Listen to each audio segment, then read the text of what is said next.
Anyone looked around Sharon?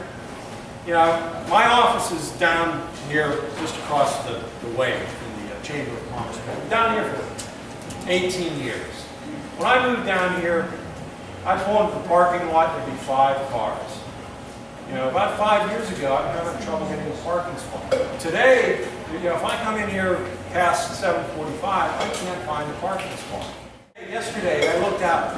There were 4 of these huge high-lift jigs, that extend, and people working on buildings. That's not city money, that's private money.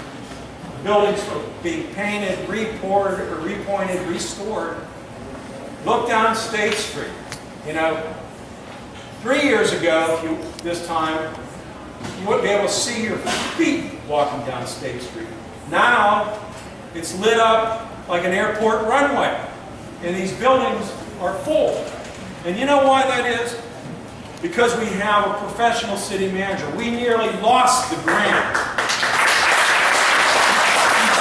So, if you haven't looked around Sharon lately, the city government really can't do much to change things. The city government's responsibility is to create the environment in which things can change. And the biggest piece of that is you have to live within your means. You cannot constantly raise real estate taxes and expect young people with jobs to buy empty houses. I guarantee you that if Sharon's municipal tax rate on real estate was still at 43.5 mils instead of 29.5 mils, don't you love it when I talk details?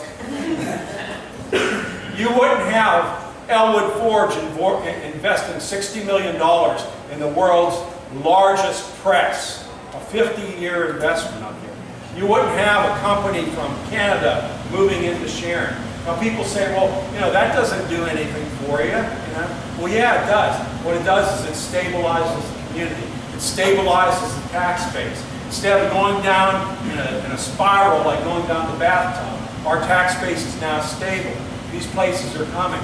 If you look down State Street, people say, well, it's full of dance studios and art studios and cigar stores.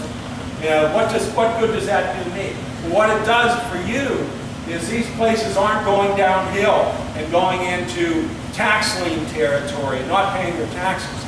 There are people investing in them. There are people renting them out. They're keeping them up. That stabilizes the tax base. That's what happens. All the city government can do is assure that we have the environment in which all of this takes place.